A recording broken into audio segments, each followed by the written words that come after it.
In the world of Jeeps, commercial trucking, classic cars, and motorcycles, the LED headlight has become a hot topic.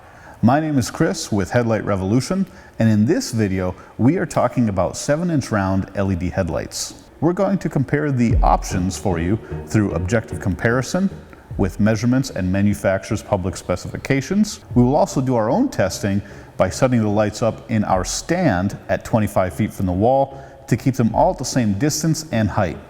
And while indoors, we can show you the beam pattern against the wall, and while we're doing that, we'll measure lux using this digital light meter. Let's get started with the first headlight. We have a lot to get through. The first headlight that we're going to show is from United Pacific. This one, for example, is the United Pacific 31400. It uses two LEDs in a reflector-style headlight housing.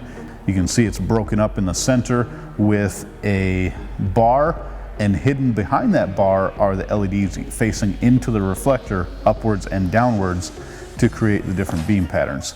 So you can see when we turn it on high beam, the whole thing lights up, and when it's on low beam, you only get light out of the top portion of the housing.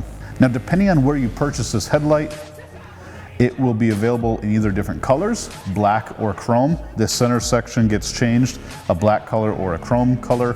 Depending on where you buy it, it'll have a different logo in the middle, and depending on where you buy it, it'll be a different price and come with a different warranty. So do your research, find out everybody who's selling it, and it doesn't matter where you get it from because it's all the same headlight, no matter if you buy the United Pacific version or the Anzo version. It is a really good, solid, low cost, high quality headlight. On the back side, we have a fairly low profile aluminum heatsink, and I really am a big fan of the connector that these Maxima or United Pacific headlights use. It's very low profile, so it should fit in any application as well. On the front lens of the headlight, you can see some lettering and numbers, and it does say that it's DOT and SAE approved, and that's going to be the same regardless of which brand you get this headlight from. This headlight is actually manufactured by a company out of Taiwan called Maxima, and so the original part number before United Pacific got it was MHL-07HILO. However, it's also the exact same product as the Anzo 881035, the Grody 90941-5, and the Quadratec 97109.0001. This United Pacific Maxima Anzo Grody Quadratec LED headlight uses one Philips Luxion Altalon LED and one Philips Luxion Z LED chip inside to create the beam pattern. The input is 12 volts to 24 volts DC. The mounting depth is 2.5 inches. This headlight is DOT approved. Low beam power draw is 1.42 amps at 12 volts DC. High beam power draw is 2.41 amps at 12 volts DC. The low beam lux is 504 at 25 feet. The high beam lux is 1,397 at 25 feet. The low beam lumen rating is 500 lumen. The high beam lumen rating is 2,400 lumen. This headlight is made in Taiwan. Here is the low beam indoors against the wall.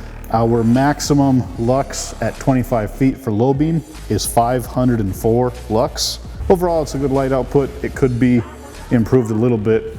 Here is the high beam on the same United Pacific 31400 headlight.